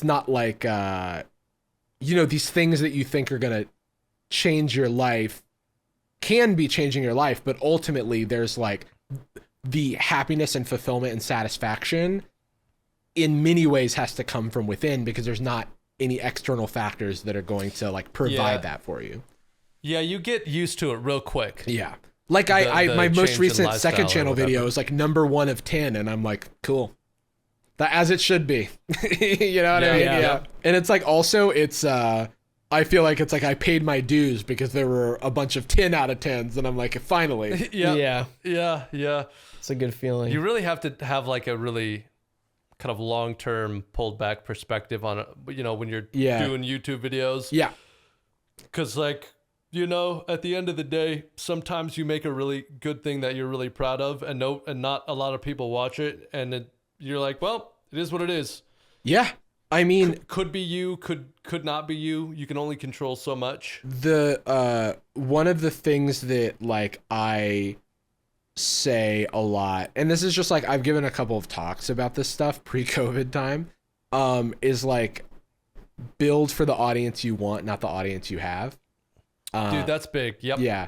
And because it can become, because you do get caught in this loop where you want to, I need to do this but better, and like most of the time you don't want to just pigeonhole yourself, and you want to have like a breadth of expression, artistic expression, creative expression that you can have. So there's a ceiling to like RuneScape videos. There's only so many people who want to consume that content, and maybe I don't feel like I'm able to express myself outside of that box. Well, of course, doing non-RuneScape content is going to perform worse. However, over the long course of time, you are building an audience that is there for you and is more open to you doing a variety of stuff. Like my first videos on YouTube were kind of about being a software engineer in Silicon Valley. It's like, I noticed that. Yeah, it was like it was goofy, and it was also the first thing that like me and my friend after VidCon 2017, we went for work because we were both working at Patreon at the time. We both were like, after this VidCon, we're gonna start our YouTube channels, and we both started our YouTube channels. And her first video got 1 million views, and I was like, "No way!" And I was like, "Holy excuse shit. me?" I was like, "Is what that was the video?" So it was called "Day in the Life of a Software Engineer." I think now it has like, you know, crazy views as well. But immediately, like, she was like finding her space in like tech, and I was like, I wanted to do like I grew up on YouTube, like watching like Hank and John Green and stuff. And I was like making videos like that. But I was also like, oh, I can incorporate elements of like tech because people are going to click on these videos, and I do want an audience, you know? And so my first 50,000 subscribers were people who are coming exclusively for tech stuff. And then I realized that I had an audience that only wanted to know how to get a job at Google. Yeah. You know what I mean? And I would get comments that are like, hey, like, this is really good information, but can you take out the jokes? They really distract from like the information density of this video. Yeah, and you go, oh no, Yeah. I'm becoming some other YouTuber. Yeah, I was like, sir, you have come to the wrong place. And even like with my channel, you know, speaking of YouTube, or speaking of the way that YouTube works, my channel we've now had like YouTube Studio for a long time. So this is in the era of the like 1 out of 10, you know, recent video performance stuff. I was like, okay, I want to like move into commentary. And so I like made a video that was like a commentary video, but it was about software engineering. So it was like roasting like bad articles about software engineers, like ones that I think are toxic and elitist, because there's like a whole thing I have where everybody makes it seem like you need to be like the smartest genius in the land to like write code and like build good software. And I just think that like is like counterproductive to like getting people into it. And so I did that. And then at the end, I had found 5-minute crafts at that point, and I was like, oh, these life hacks are crazy. Maybe I'll just talk about these weird like office desk hacks and shit. And or how to clean your keyboard with putty, as just like, I was like, this is not technically related to this, but I'm just gonna throw this in there. And then the next video I posted was like previously on this like series that I'm now doing about the worst whatever, and I have a clip from that video.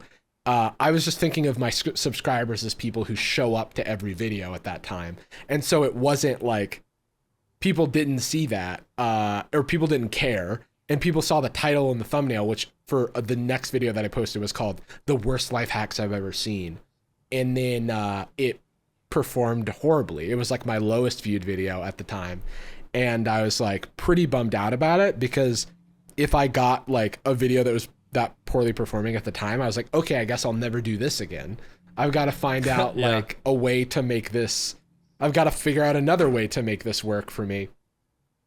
And then 6 months later, I changed the title of that video because Cody Ko made a video about 5-minute crafts, and I was like, hey, I talked about that 6 months ago.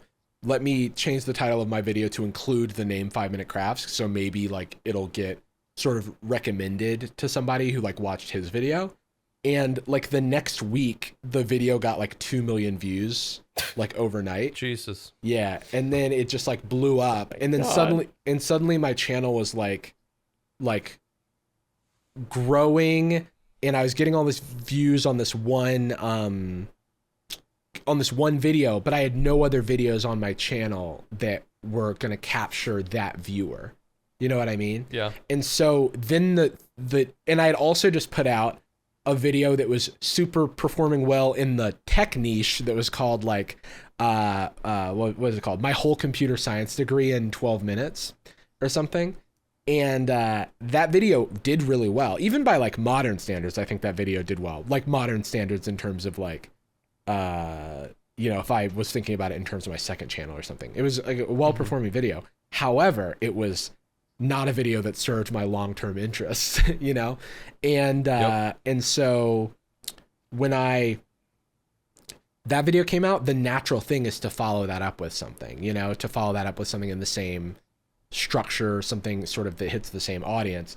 But then I had this life hack video like trending, and everybody in the life hack video in the comments was like, you need to talk about Troom, this other life hack channel, or you think this is bad, then you should talk about this. And so I like took a leap of faith and did, and then that video just like blew up also. And then I was like, okay, so I guess I'm doing this now, ?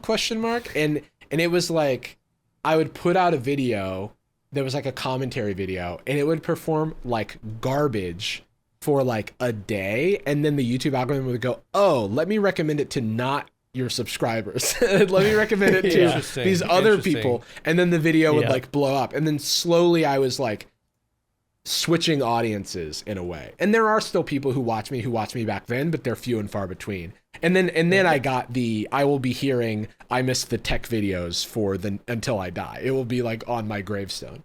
But I think that ultimately, while it's not like a perfect place where everything's perfect, it is far closer and more in the neighborhood of like the type of content that I want to be making. And I think that that's like forward progress, I got lucky that video went viral, but I still do think that,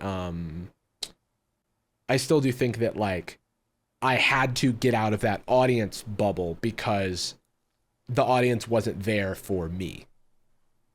And that was like, so there's my spiel about that. Yeah, well, because I like asking people what kind of content they want to be making in 3 years. Yeah. Or what do you see yourself making? Or like like if you really thought about it, if you could have the channel and the audience you wanted, what would it be? And I try to ask myself that question too, because then you go make those videos.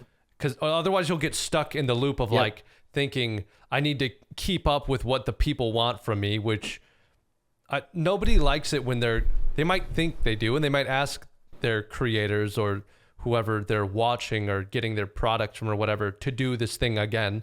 But that's not necessarily what you want. What you want is them to be doing and creating things that they're passionate about. And like you want Jarvis Johnson to be Jarvis Johnson. Yeah. Not like some other thing. And like I want out of Jimmy's channel whatever Jimmy wants to do with Jimmy's channel. Yeah. Because then I actually get Jimmy. I don't get whatever he thinks I want, which is going to be even some lesser version of what I wanted from fake Jimmy. Yeah. So and I see a lot of both content creators and companies get stuck in that loop. Like for a easy example, Jagex. All they ever, in my opinion, seem to ask themselves anymore is, what do the people want from us? Which is an okay question. Oh, yeah. But I just see, I just think all I want from old school RuneScape team is for them to make stuff that they're excited about and they think is really cool. Yep. And then to be careful about the lessons they learned. Yeah. But to stop asking people, like, here's a weird example. They just reposted in the latest poll, so they released Torva armor in the game, and then everybody complained about how it looked bad. And it does look bad. It looks pretty bad. I've never seen Torva. I had quit before it came out in the other version of the game. I have no attachment to it whatsoever. I saw it for the first time a month or two ago, and I think it looks terrible. Yeah. Which, fine, whatever. So people started complaining about it. They started posting their own versions of what they would make out of Torva. And then Jagex had one or a few of their artists go and make another version and pull it and say, hey, we can change it to this. I think I think both versions of the armor are dumb and look bad. And it started from a bad design cycle of thinking, how can we just recreate what already existed? And how can we try and do things that we think people will like? I swear to God, if that artist who made Torva just went in saying, I'm going to make a really cool piece of armor for this game that I like, it would have turned out way better. Yeah. I 100% agree. And I can say this without any retribution because I'm not technically in the RuneScape community. I think that the polling system is like fundamentally flawed and is worn out its out its welcome. And it served the purpose it needed to serve, which was regaining the trust of the community. But man, it's just like people don't know what they want. It's a tried and true thing. Like exactly. And the fact that some of the stuff that is in these polls where it's like, we'd like to change the hue on the watermelon. Is that allowed? And then people are like, really, no, I have 100 million watermelons in my bank. And it's like, let's fucking vote bomb the thing so that I get what I want, or let's spite this other, community that exists in the game so that PvP people don't get what they want, or the PVM people don't get what they want. I'm like, this is so absurd.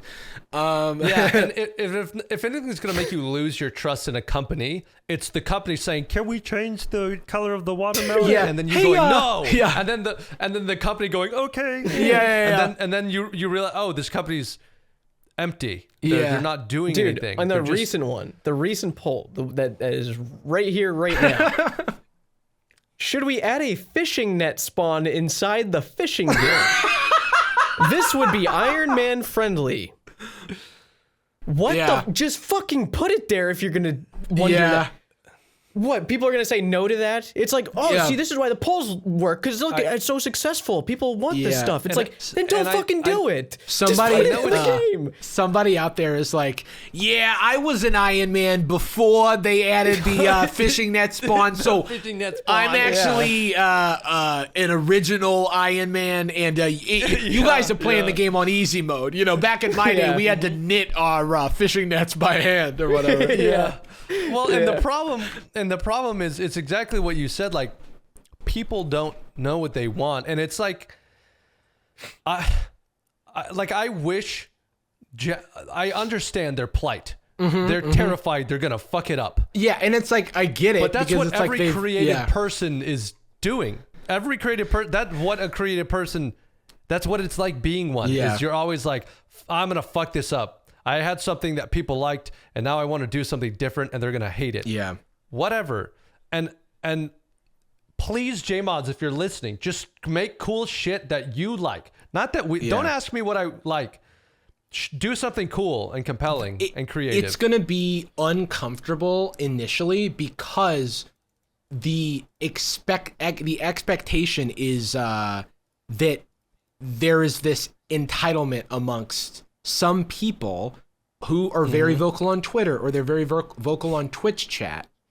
And, I think a lot of it is based on the premise of there aren't new people that are ever going to want to play this game. And it's just going to be how to make the people happy who are in the existing pool of people who played this game a while ago a lot and then have some sort of affinity for it. Yeah, they're operating out of like fear of like not, you're just starting from this position of being scared to mess things up, of not having the audience, of trying to keep it, of new people won't like it, instead of, again, being like, what game, if I could imagine RuneScape 3 years from now and a bunch of cool stuff from it, what game could that be? Yeah. And it's the same creative process that we do with our YouTube videos. Yeah. What do I imagine 3 to 5 years from now? And how can I start making that stuff now? Because I don't see them doing that whatsoever. Yeah. Maybe they are secretly and then not telling us. I also I don't know what goes on with it just always feels like the company is under-resourced, or the team specifically is under-resourced. Dude. Yeah, it feels because there's so many just going on. Problem. Yeah, and I'm like, and I'm wondering going on, dude. Yeah, it just feels. Yeah, I wonder. There's all these theories you could have about parent companies and about management and work politics and stuff, but it's there's something I feel like there's a couple of new employees every now and then. I would regularly watch the the Twitch streams, and it'd be like we're introducing somebody, and then it'll be like, and they're gone. Yep. This guy comes over with 20 years of experience from X and Y Z game, and he's gonna change he's gone. Okay, he's gone. And everybody like, and I get that, It's because they're coming onto a project where you show up and then you don't get to be creative or good at your job. Your job is now to listen to Reddit and Twitter and say, what do the people want from us, which is a terrible job to be in. I would never do that. I just don't envy I think it's so cool the amount of love and commitment you have to work on the project, because it feels like a thankless job, if I'm being completely honest. Absolutely. Like the one time that I saw a lot of community positivity was Leagues 2. I think that I feel like a lot of people were like, hey, you're really onto something with Leagues 2. And then Leagues 3 came out, and everybody was like, what the fuck is this interface? What the hell is going on? I watched 5 day 1 League. I was like, okay, solo mission. Okay, like this person, that person. Like, what's tell me what the deal is with with the new leagues. And I still didn't get it after watching dude, it's so confusing. So bad, dude. That's gonna be my next video. Is I'm doing a video essay on Leagues 3 and how we got to Leagues 3 and what happened and what the fuck went down. I've analyzed the shit out of it. Like, that's so fun. Like, I delved so deep into it just because I want to talk about it. There's so much shit to talk about with it, and I just have way too long of a script right now. I like your new style of videos. The General Sam sit in front of a camera with a mic. Love it. It's so great, dude. I just wait for him to post videos, and I just know exactly how to format my next one. It's perfect. Well, the funny thing is, the videos aren't even. We call it the General Sam, but your videos are nothing like his. Right. He's doing gameplay footage. Right. He just happens to be on screen with a green screen and a mic. Yeah. Which he took from somebody else. Yeah, I was gonna say green screen and a mic. There's a lot. We've got a lot of that. We joke about the General Sam thing, but it's like, okay, I mean, it's like everyone can use a green screen if you'd like. Right? Yeah, it's like it's like I've got my green screen over here too. I'm getting ready to record my. You must be a General Sam. Yeah, fan. I'm more of like a Jimmy guy. I'm about to record why people play RuneScape in 2022. Yeah. Is there beef in like the commentary YouTube of like, obviously you're friends with Drew. Yeah. But there's a lot of people that kind of make the same style of like showing what's going on, commentating it, making jokes about it, showing more stuff of that. And like, it's that kind of format that I would personally fucking love to do because it would make my life 1,000 times easier. But there's so many and it gets so much traction, so that like there's obviously got to be a few instances of people just like being like, oh, you talked about that, sweet, next video idea, cool, here I go. I think like it depends on the person. Some people have different views on this, and I think I've heard of some people being more territorial about ideas and stuff, but there's so much parallel thinking that happens because we're all like going, oh, there's a new show about the Hype House. Maybe you're gonna see 5 videos about that or Tall Girl. It's like, okay, there's a Netflix movie about a girl who's 6'1" and it's called Tall Girl. It's like, okay, well that's gonna be 10 videos when it comes out.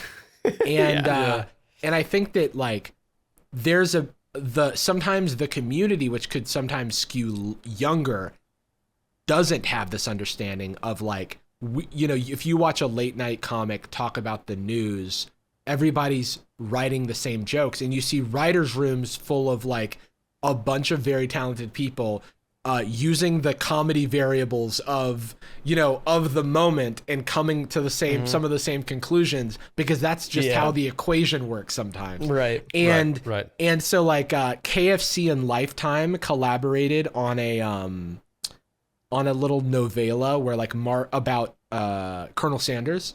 Oh my God! I think I watched. Did you do a video on that? I did a video on that, yeah. Okay, I think I watched your video on it. So I did a video about it, and Danny did a video about it, and they came out like very close together. But mine came out later, technically, and the amount of comments that I had that were like, you copied Danny's video. And it's like, you're right. between yesterday and today, I did script, like film and edit this video and post it. There's no other explanation. And that's like just a thing that like I think that younger people sometimes assign a lot of ownership to things, but I do think that everybody has their own unique voice and their own unique takes on these things. And I trust that like I know the things that I uniquely bring to the discussion that maybe like other people may not, just from like, we're all coming from different life experiences. We all like, what is funny is that a lot of us have very similar comedic like inspiration. And so that's fun. I think it just like makes us all get along. You know what I mean? Right. But overall, I think that at least my friends or the people who are in my universe, everybody's super respectful and like doesn't really care, because I think that it's not a zero-sum game. I think that like there are lots of people who want to watch multiple videos about the same thing, or like want to see how like the amount of DMs I get asking me to do something, react to something, watch something, talk about something, and then I go, oh, didn't Curtis Connor just do a video about that? Didn't like Drew just do a video about it? And they're like, yeah. And I'm like, oh, okay, I don't know if I'm going to start a video right now that like one of my friends already did, but that just like kind of stands to the like it stands to reason that there are people who really just want to hear your unique take on things, and that's usually where I'm coming from with it. But other times somebody puts out a video and I'm like, you know what, I was ideating this concept, I'm just going to put it to bed because I don't want to I don't have that much unique to say. You know what I mean? Right. Yep. Yeah. I've been there before with, you know, a video idea and then someone puts out something, you go, I think they did it justice. I'll do the next thing. Yeah. Yeah. You know, because you're like, there's the video's already out there. Like, I don't need to make it. Right.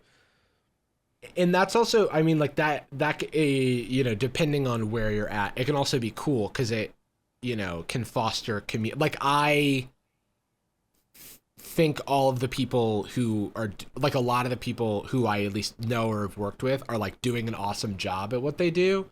And so it's just like, you can just like celebrate them and then, you know, go on to your next thing. Though sometimes it's hard to come up with ideas because you're like scraping, you're like, what's going on, or what can I talk about? Or maybe I like am finding something old. I think mining old stuff from my memories, like High School Musical 2. Yeah. Or something that I have a personal connection to ends up being like, I did a video about Smart House, the like 1999 Disney Channel original movie.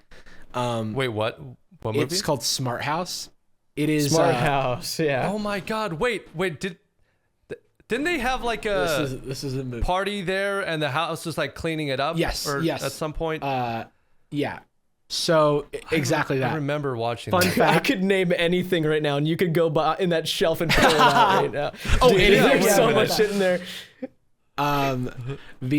And what's fun about that stuff is like, oh, I watched this when I was a kid and then I revisited it. That like is a cool thing because everybody has their own version of that experience and it's very personal to them. And so that's cool. Or, you know, because of your background or whatever, you want to really tackle something in a special way. And I don't think that having someone else having technically done the concept before is like no one owns the, you know, telling a story about something that has existed in the public domain or whatever. Yeah. Though there is like, you know, the difference between like completely like like making the same jokes as someone beat for beat or something like that. That hasn't happened that hasn't really happened to me. But you do see stuff like where if you have a really popular video, other people make thumbnails that like look like your thumbnail to like capture the same audience and stuff. That happens. That happens all the time in RuneScape. And a lot of it's in good faith and flattering, where people are just, you see something, a bit or a way of editing or storytelling or a title or thumbnail that someone else does, and you think, oh, that gives me a great idea. And so you do a similar thing. And I've both stolen lots of things from people's content that I like, but then also I've now it happens where I watch someone else's video and I think, oh my God, they just did my thing. Like, I'm not going to name any names, but I see that happen, and honestly, it doesn't bother me at all. It's flattering because you think they like that enough that they wanted to use that. Yeah. And it can be, and like you were saying, for the most part, people are doing it in good faith because they like what they see. You don't have to name the thing. Cool What did you notice that they did? Like, what thing? It's a certain bit that I do, that I started doing in White Wolf, where the way that I'm telling the story of me doing quests, where I'd say I did blank and blank and blank and blank, and I'm like rifling through it, but describing all of the actions as really mundane, like random, making the quest sound like this bizarre thing that it's not. Yeah. And the whole reason I did it was to approach a quest where instead of saying I went into the witch's house and did the quest, checked the boxes in the quest. I went to the witch's house and I did the quest witch's house. Yeah. It's the opposite of that. That would be funny though, actually. That's fucking good. Maybe I'll put that in the video and be like, I went to the witch's house and I did witch's house. But you describe it as I went in the shed and I found a ball and turns out this kid wanted the ball. Like, you describe it in this weird way that it's not. Right. To kind of bring new eyes to it. And so I edited it up. I usually edit it up in a very specific kind of beady manner with with these specific cuts. And I've seen two other people do that who knows whether it was conscious or not, or maybe they've never seen any of my shit and it's just a good format. But I saw it and I went, oh, they watched White Wolf. Like I know that was the thing. And that's just one example, but people do that all the time. And I think that there is a line too. It's like, am I being copied or am I contributing to the form? You know what I mean? C engineers completed. Oh yeah, dude. Everybody does that now, and it's just a fun good example. thing. Yeah, which is or spooky. The Sir Pugger do do do do do do. Oh yeah. Like putting every time you go into that kind of conspiracy I've used that song in a video, but in one of my videos it's like a little funnier to randomly hear a RuneScape track. Yes, dude. Yeah. So I mean, there's stuff like that someone does and we call it the Sir Pugger or the C engineer or whatever, and everybody just takes it and runs with it because it's become a part of the language. Yeah. I just always think of Settle doing his Sir Pugger bit with that song. He's like, it's me, Sir Pugger, and today we're unveiling my dad's bot farm. He just starts saying the most random shit that he's going to discover. I love that song. It's good. My God. I watch those Sir Pugger videos. They're so funny to me because it's just always I mean, it's fascinating. It is fascinating. Or just videos I think Colinello or whatever has done videos about this. Yep. The people who are griefing Castle Wars. I'm like, damn, man. I remember Castle Wars. That used to be a fun time. Yeah. Dude, Nello's videos, he's been getting not that they weren't good before, but he's been getting really good about them. I've been really enjoying that he's put out in the last 6 months. He's doing a great job. No, they've been really good. There's so many cool. I just love so much of RuneScape content, and there's so much variety, which is. I mean, what's funny is that there's variety given the fact that there's only so many in-game actions that you could be doing, and there's a lot of overlap. And then of course there's the we were talking about taking formats and stuff, but how many region locked ultimate Iron Men are there, and it's sort of a race to, not a race to the bottom, but just what even I'm playing an ultimate no chunk Iron Man where I sit in a void and I somehow level my skills up. I'm actually not this next video I'm releasing, but the one after that I've already finished editing. It's a parody of a one chunk. Yeah. Yep. I thought it was about time. Dude, I saw enough snowflakes and I did one. I just think it's I want somebody to be and after 45,000 hours, I completed Witch's House. You know, it's like I completed like Cook's Assistant. Well, fucking Rendy's new thing is it's gotta be like satire, dude. Like the ridiculousness of it. It's a 2-hour video.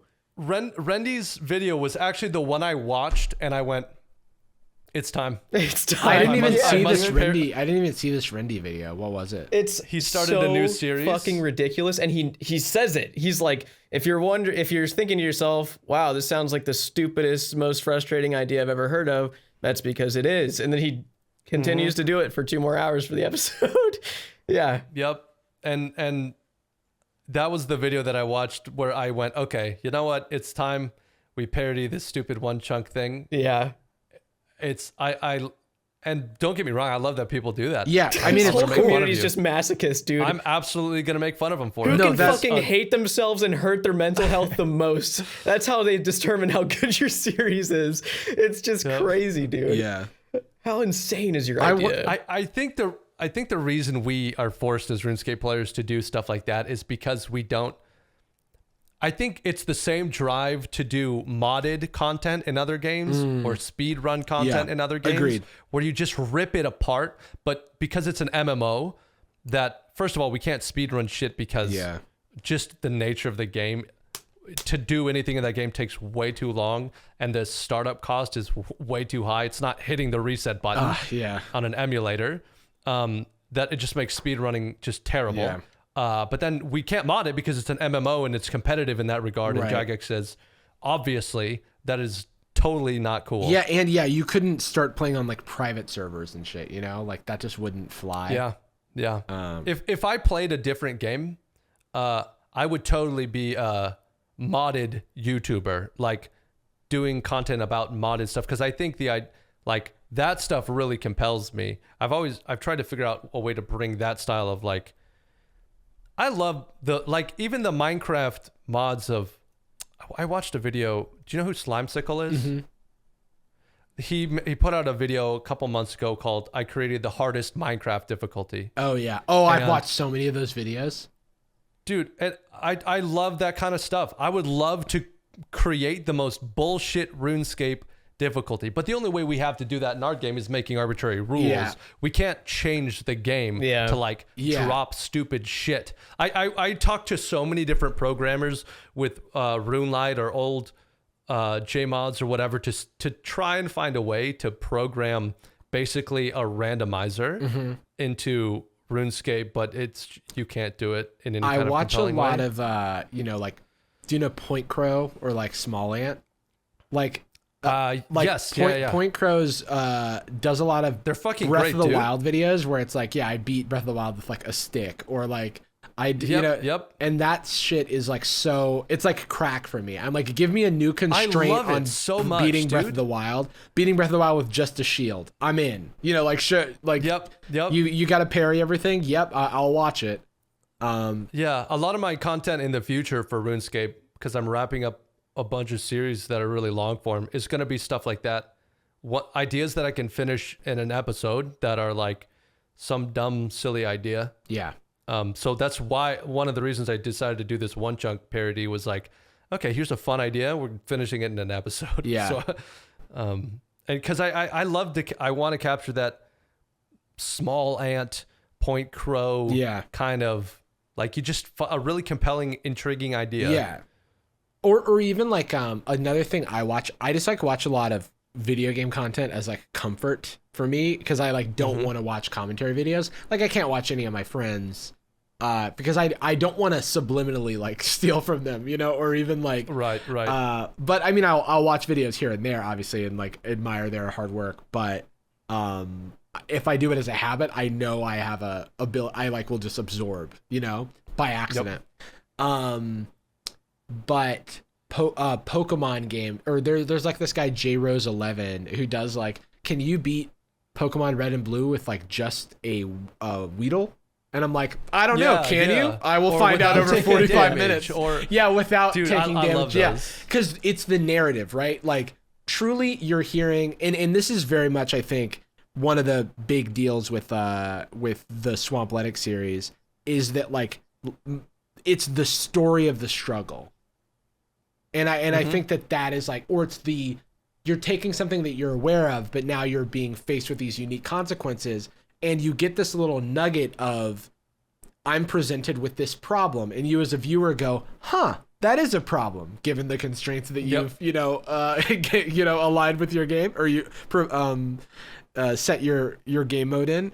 And I wonder how I would get past that. And you've got like a few seconds to, and then like, and I started doing this, and it's like, wow, what a clever little way of solving that problem. Like you kind of get to like have that loop over and over again. Or what? You had to do that? Like I think Point Crow just made a video where he like beat Pokemon Black with like all level 1 Pokemon. And yeah, it's just like it's a series of different like poison and stall strategies, but it's still like interesting. Because it's like, oh, this new gym leader made it so that this thing didn't work. And so I had to like find a solution around this. And also the fact that in a lot of those videos, they don't know if they'll be able to complete it. And I think that that's fun too, because there's a little bit of suspense there. Well, so I will say, I hope I do a good job in the storytelling and the editing of the one chunk, because what I do in the video is I start it and I randomize a chunk. And so most of the time you start a one chunk video and they say, here's my chunk. I know everything about it. Here are all my goals. Right. Sorry, but that just sounds like it's like your pet or something. Here's my chunk, and I'll tell you about everything about him. He's a very good boy, this chunk.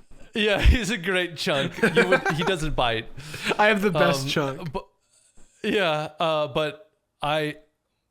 a big part of why I wanted to do this video was, I remember sitting there and I had the idea and I was like, I had the urge to go start researching it and doing stuff. And I was like, nope, we're just going to record for like 3 hours.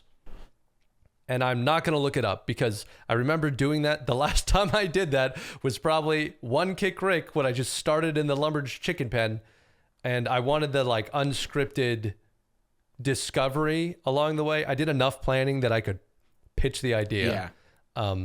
And then it was like, all right, well, we're just going to learn to fly on the way down and see how stupid it can get. Right. It got pretty stupid pretty fast. So hopefully that story works. I like the video. It still needs a little bit of work, but here's a free one chunk idea. It's not one chunk, but has anybody, so there's this Minecraft guy who also does like constraints videos. I think his name is Wadzi. And he will do I know the name. He will do like, can I beat Minecraft by only going in a straight line? Yeah. And I'm like, oh, what could you do in RuneScape if you could like only go in a straight line? Like, what could you achieve? Mm-hmm. And I'm like, and then you just pick a line and you're just like, I don't know, like I'm gonna. Yeah, because I feel like, it's like maybe you can get your skills to a certain point. I don't know what you would do. I guess that's the thing with RuneScape, is like, what's the goal? How do you beat it? Like, what's the goal? I have another idea, which I won't share because I don't want to speak it into existence. Right. Don't do it. And then it disappear on me. But what I will say, the struggle that I've been having with this other video idea, it's a very basic idea. It's kind of like, hey, could you beat RuneScape by doing this? The hardest part about that is figuring out what a compelling version of beating RuneScape is. Maybe it's Max. Maybe it's Dragon Slayer. Maybe it's just Elvarg or something. Like, it has to be relatable, something that people can go, oh, I remember doing that. But then it also has to be challenging enough that it's not just like, oh, you beat Cook's assistant. Great fucking video. I do think beating Elvarg is like a cool milestone, because I wonder what sort of wider audience you could reach if you still kept it within the parameters of what somebody who played as a kid would understand. Everybody can relate with. That's, well, Kemp. So do you know Kemp? Yeah. He stayed over at my place. He was visiting Austin 2 weeks ago or something. And so a lot of the conversations we had were trying to come up with fun and compelling ideas and like take RuneScape into the realm, and what we're doing into the realm of making sure it's still relatable, because the game that we play now is not, it has nothing to do with what I was doing in 2005. Right. When I restarted playing the game in 2018, none of it has been nostalgic for me. Mm-hmm. Occasionally, a song will play, and I go, oh my God. I remember walking around Catherby with this song playing, or something like that. But none of the things that I do in the game are anything like what I did back then. Yeah. So the game has never been nostalgic for me. So, but I really am excited to explore, like, you know, those kind of ideas in the future. Right. I think that's great. I think, you know, before the show, we were talking about the Yu-Gi-Oh! Trading card game. Also, hold on, let me. The sun went away. Oh, there it is. Flashbang. There it is. I was talking about the Yu-Gi-Oh! Like trading card game and how it is in a state where every card that has ever been released is still playable, unless it's banned, banned or limited or whatever. And as a result, it is a very high barrier to entry to get into the game.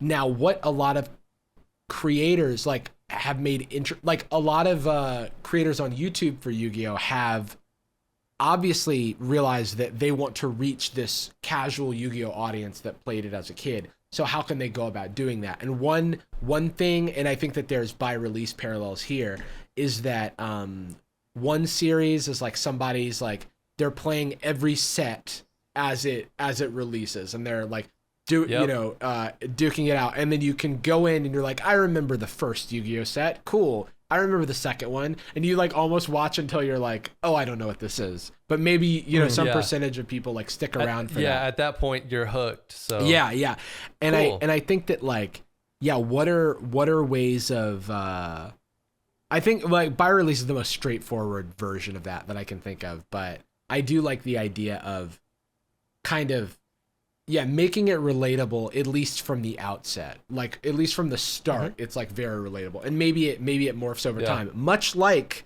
old school was very relatable when it first launched, and now it is like deviating. And I think that that's a natural progression that's like necessary, because like there's limited novelty value in the game staying exactly as it was in 2007.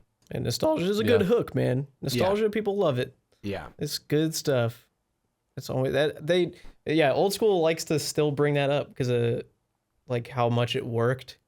Is they will still fight for like the nostalgia side of things to defend like not updating something, because they're like, people love it. It does baffle me that new people play our game though, and it's not that I think it's a bad game. It's just I can't see it with new eyes. So like, it's so old to me that I can't imagine someone seeing it and being like, I don't know how you would start. I've tried to get some of my friends to play the game. I have no idea what to tell them to do. I'm like, what do you just go fish? Or start questing? Or do like, what do I tell them? I was talking. Do I show them TOB and be like, this is the future? Like, what? I was telling somebody that I was like, I talked about RuneScape, and they're like, oh, should I play that? How do I play it? And I was like, I don't know if I can recommend it. You know what I mean? Like, I know. I feel the same way. Because it's like, you're like, dude, I guess go click some trees and see if that number going up does it for you. And if so, you're gonna exactly. love the game. It's like, is this gameplay loop rewarding to you? I don't like. I am grandfathered in at this point. Like, But there are like going back from the nostalgia loop, like Yu-Gi-Oh! Just to continue on that, has that problem where or not problem, but like it can be a crutch, but I think it is also understandable. Like a set that came out today, I think has a bunch of support for Blue Eyes White Dragon and Dark Magician, because they are still putting in resources to make it possible to play a deck that is reasonably competitive that still uses those super nostalgic cards. And unlike Pokemon, Yu-Gi-Oh! Doesn't have like too many nostalgic characters in terms of the actual card characters. So it's like really just Blue Eyes and Dark Magician and Exodia like ad infinitum, you know? And they get criticism for that, for like, you're reprinting Blue Eyes again. It's like, well, it keeps the collectors engaged who like couldn't tell you like what any of these new cards are. That excites me just as a completely casual non-player of the game to hear that Blue Eyes White Dragon still getting played. I'm like, that's fucking Yu-Gi-Oh, man. Exactly. And in the newest set, there's a really hard to pull alternative art Dark Magician. So it's like they reprinted Dark Magician again. It's in a new art. No one's ever seen, a cool little rarity. And that's, collectors are now like, I have a friend who's like a Yu-Gi-Oh like pack opening channel. and he's gonna buy 10 cases of this new set and open it until he like finds that card, and I'm gonna watch it. You know what I mean? Yeah. That's fun. So we've been at it for a while. I want to ask you though, what kind of stuff you got coming on in the future? If you're like videos coming out, ideas. Yeah, I mean, you had? I mean, there's videos coming out. There's Twitch streams coming out. It's a constant content stream. It never stops. The grind never. I can't even say that as a joke. Yeah, I mean, just like check out my videos that exist, and if you like them, then there will be more of them in the future, as well as I'm launching some really cool merch that I'm very excited about. Pretty soon, cool. So stay tuned for that. It's the type of thing that like you don't need to be a fan to like get like think it's cool. Cool. That's good. Yeah. So that I like when like it's cool to buy things that are attached to something you care about, like a creator or a channel or whatever. But it's even better when those things are just cool. Yeah. And that's my goal, because it's like I don't think it serves anyone for me to put my name on this. You know what I mean? It doesn't serve me. Yeah. What is it? When have you ever seen a fucking piece of YouTuber merch and go, you know what? I will check out Logan Paul. You know what I mean? Yeah. But yeah, I mean, I'm just here because I think it's fun to talk about RuneScape, and I don't get a ton of opportunities these days because now I'm just kind of like on the sidelines watching things unfold. So thanks so much for having me. Dude, it's never too late. It's never too late to just exile yourself to being a RuneScape content creator. Yeah, I know. I have thought about playing. I thought about playing Leagues 3 on stream, and I thought about explaining RuneScape's mechanics to my audience. And like Charlie, like Moist Critical, like he'll just do it, and it's fine. And I'm like, would feel the need to like and here's why I'm chopping a tree, and here's what a lobster does. You know what I mean? Like, and I'm like, I don't know if I'm ready for that. And so then I just play it in private because I just have all this years of context. Yeah, no, that's the best way to do it, man. But maybe one of these days one of these days I will inevitably come back to the game and go back to raid solos and try to fucking get my twisted bow.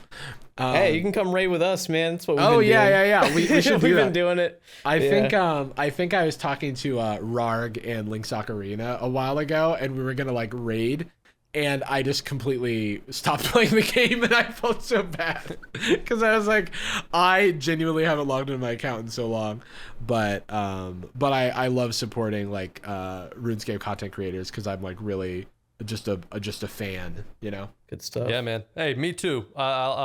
I love seeing my friends make good stuff. Yeah. So it's been like this conversation was super fun for me. I ever since I started watching your stuff and I popped in a couple streams, like I think I watched you you were reacting to a Darman video, and that was hilarious. Oh yeah, dude. Because now I've Darman has been the last thing I was like, Darman has been done to death by like there's no commentary that's left to be made about Darman. However, it is so tropey that we turned it into a bingo game on stream. That's what it was. It was Darman Bingo. So it's like I was blown away by how well planned the bingo board was. It is. I was like, dude, this is a science. It was it was serendipitous that like because we just like made the game, and like, and it's just like there's so many fun things to go. Oh, every single time food is on screen, it's a plate of spaghetti. So spaghetti is on the bingo card, and then people come in and they're like, why is spaghetti the car? Here? Yeah. Oh, the car. and you're like, you'll see. Or like the vehicle product placement. Oh yeah. And because I'd never watched a Darman video, and so I was discovering this. And then things would happen, and they'd show up on the board, and I was just like, how do they know? Oh, God, it was so good. And then chat would be chiming in and be like, ooh, that's a thing, that's a thing. And then you would go to the board, and the thing was there, and I'm like, this is so specific. Yeah, it is so specific. But I guess that's what Darman videos are like. There's a point where there is a like phrase that it's the specific phrase, it is always darkest before light. Or no, everything that happens in dark, what happens in dark always comes to light. And that is such a specific phrase that is on the bingo card, and you're like, there's no way they say this more than once. And then you like you like it comes out of nowhere, and then you're pogging because it's like, I can't believe it. Yeah. That is, yeah, the pog is the perfect representation of that emotion. But yeah. Well, all right, man. This has been great. It's been fun having you on. Yeah, no, thanks so much for having me. I will continue to watch both of your content and can't wait to see the pod when it comes out. Oh yeah, man. Yeah, man. Appreciate you taking your time to do this. I know My you got, pleasure. You know, millions of people that you have to go and make videos for. Well, Jimmy, and only for them. You want to do us the solid, Jimmy? What? And the video. Oh, yeah, it's ended.